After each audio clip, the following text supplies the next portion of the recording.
Today, I do not want to take any of it home, so if you need to stuff it in your pockets, in your jersey pockets, or in your pants, Coach, that includes you, go ahead and put it in there. There's plenty of it.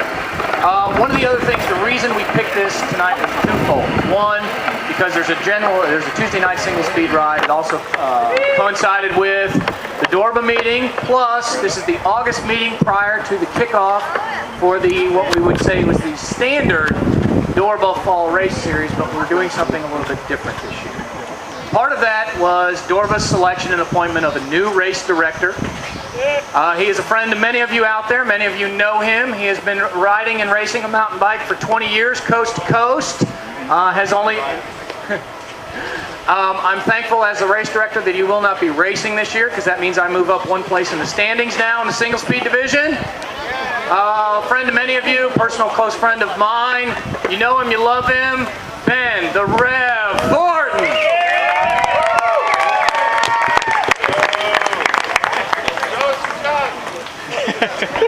Yeah, I already did that on Cycling News before. That didn't work out so well for me.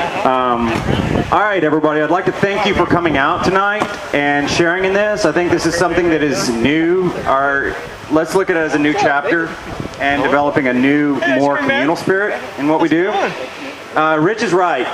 In August, 25 years ago, my parents drove me out to a bike shop. I spent all the money I had from mowing all summer on a mountain bike. I still have it. It hangs up in the garage, an 83 Schwinn High Sierra. Now in Katy, there's no mountains. I mean, it's flat, rice country. Rode it all over. They thought it was a fad.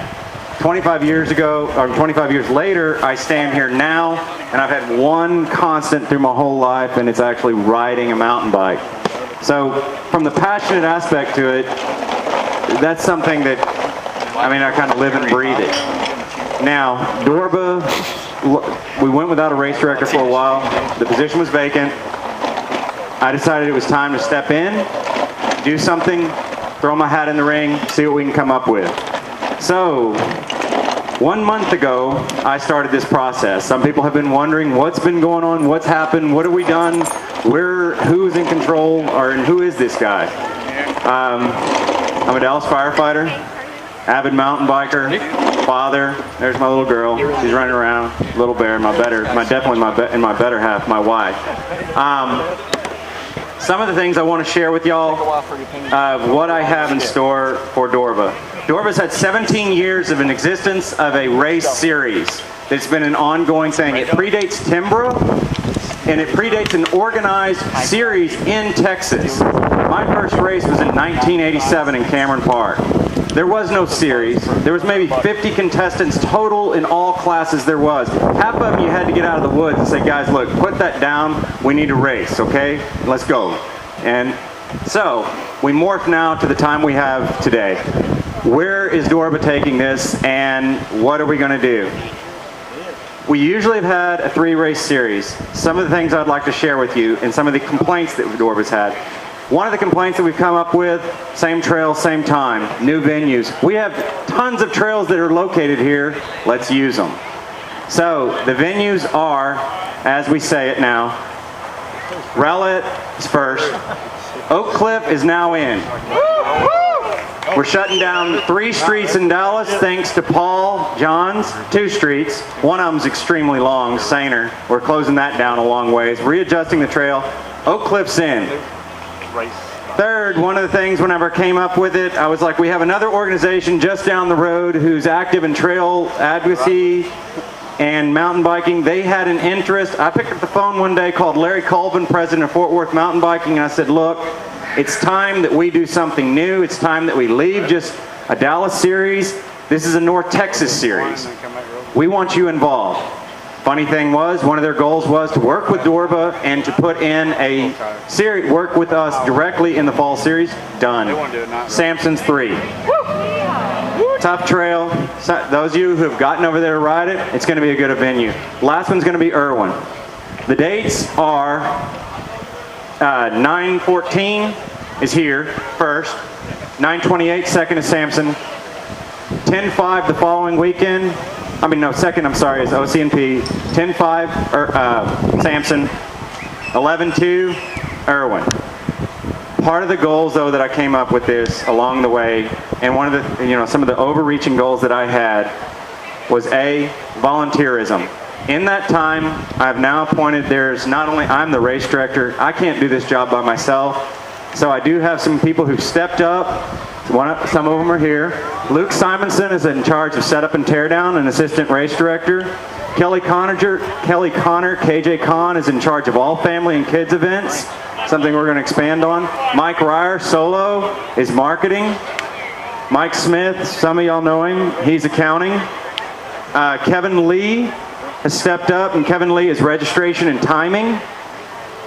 Jeremy, I see you, Jeremy Morse, is a position we developed basically as quartermaster. He's in charge of all the race assets.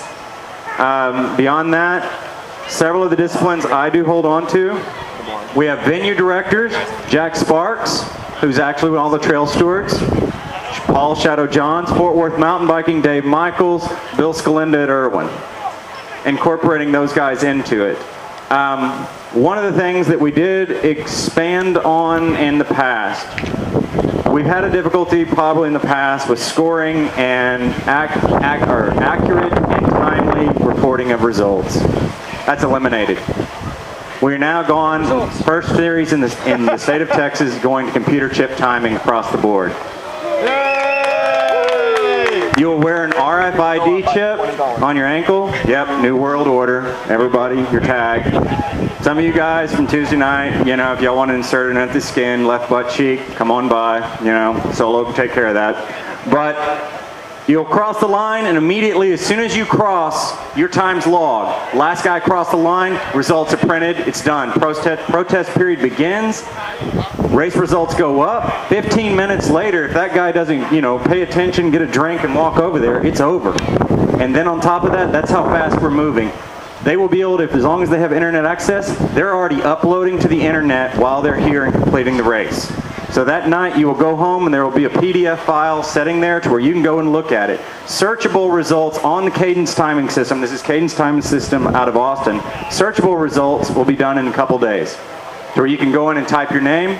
You can see who did the fastest lap, and all the intermediary splits. Each lap will be logged out for if you do 1, 2, and 3.